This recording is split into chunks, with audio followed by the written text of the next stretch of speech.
nós conversamos dessa forma com nossas amigas, conversamos com aquelas pessoas que nós temos intimidade, achamos que podemos conversar assim também com o nosso marido. Mas não funciona.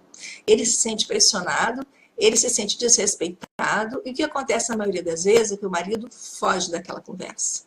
Ele foge daquela conversa por quê? Porque ele não quer desonrar sua esposa, porque se ele ficar naquela conversa, ele vai acabar brigando, porque ele não consegue ver que aquela conversa é uma conversa que quer trazer para um resultado positivo. Na verdade, ele entende aquilo como uma crítica, como se nós estivéssemos tratando como se fosse uma criança, e existem esposas que realmente tratam seus maridos como se fossem crianças, dizendo que, desautorizando e tantas coisas negativas que pode ser feito no casamento, né? Inclusive até diante dos filhos, que é péssimo para o casamento, para a criação dos filhos, para o modelo de casamento que nós estamos dando para nossos filhos. Então, essa questão do respeito em relação ao marido, não que nós estejamos fazendo isso de propósito. Pode ser até que alguma esposa chateada, você esteja fazendo de propósito. Mas, geralmente, nós fazemos isso porque não damos muita importância. Aquelas brincadeirinhas bobas, aquelas brincadeiras até ácidas, quando nós não temos coragem ou não queremos conversar seriamente com a pessoa, com todas as técnicas, maneiras, que até em outro vídeo eu posso falar sobre isso, como a gente conversa, aborda um assunto mais delicado, então a gente faz aquelas brincadeiras que ofendem, que machucam, mesmo que sejam leves aparentemente, mas elas têm uma conotação de atingir o outro, de ferir o outro. Então você pode perguntar, mas Cristiano, será possível? Tem que começar de mim esse negócio? Então olha só, eu estou conversando com esposas. Se eu estivesse conversando com esposas, eu estaria dizendo, olha, ame mais, demonstre mais amor à sua esposa e ela vai te retribuir com respeito. Talvez não retribuísse tão bem porque não sabia exatamente, né, o que é interpretado como respeito. Mas eu estou falando com esposas. Então eu te digo, entenda que respeito para o seu marido não é a mesma coisa que é respeito para você. Ele vê de uma maneira diferente. Coisas pequenas fazem muita diferença para o seu marido em ele se sentir respeitado ou desrespeitado. Eu vou te dar um exemplo, muito bobinho até, que acontece aqui no meu casamento.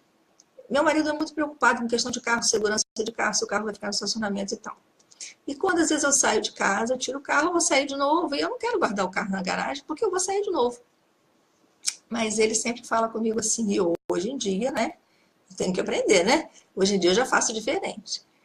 Mas nem sempre foi assim. Ele fala, amor, guarda o carro, porque evita, se te estacionar um carro do outro lado da rua, vai passar um carro no meio, pode passar dois carros, pode arranhar o seu carro, pode bater no seu retrovisor, e a gente tem uma despesa que não tem necessidade. Então, eu não faria isso de maneira alguma. Se eu fosse sair de novo, eu não faria. Mas eu faço, porque é uma coisa pequena. E eu sinto como ele gosta desse pequeno cuidado que eu tenho, porque estou ouvindo uma orientação dele, sabe? Os homens, os maridos, foram feitos para proteger, até mesmo quando eles não fazem isso muito bem, né? Eles querem ser admirados porque te protegem.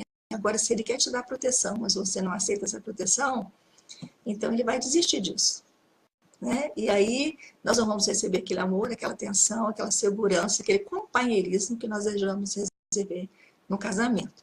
Então, o doutor Emerson, ele fala umas coisas muito interessantes, que é o que eu chamo de círculo vicioso, quando você começa com uma briguinha, com uma coisinha aqui, outra coisinha lá, cada um fala uma coisa assim e tal, e fica aquele clima ruim. Ele diz que ele chama isso de ciclo insano.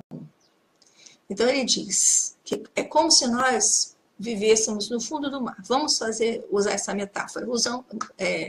Vivemos no fundo do mar. E cada um de nós, marido e esposa, tem o seu tanque de ar e a sua mangueira de ar, que coloca ali no rosto, né, no nariz, para poder respirar. Quando você faz alguma coisa que desagrada o seu marido, quando ele faz alguma coisa que desagrada você, é como se ele tivesse, ou você estivesse pisando na mangueira do ar do outro. Então aquilo provoca uma interrupção naquele relacionamento que estava indo bem, e começa-se já aquele tipo de historinha, picuinha. Um fez uma coisa, o outro não faz, não fala nada, mas faz outra. E aquela relação vai ficando assim desgastada. Então, esse círculo, que é um círculo, ele chama de círculo insano e que eu chamo de círculo vicioso, nós podemos transformar em um círculo virtuoso. Se nós, quando percebermos que está se formando uma discussão, um mal-entendido, uma coisa boba, nós recuarmos, né? Isso depende muito da nossa maturidade, isso vai depender muito da nossa humildade também, né? Em um vídeo anterior eu falei sobre eu não preciso ter a última palavra, eu não preciso ter, a não ser que sejam coisas muito sérias em relação aos meus valores e tal, mas eu não preciso ter a última palavra.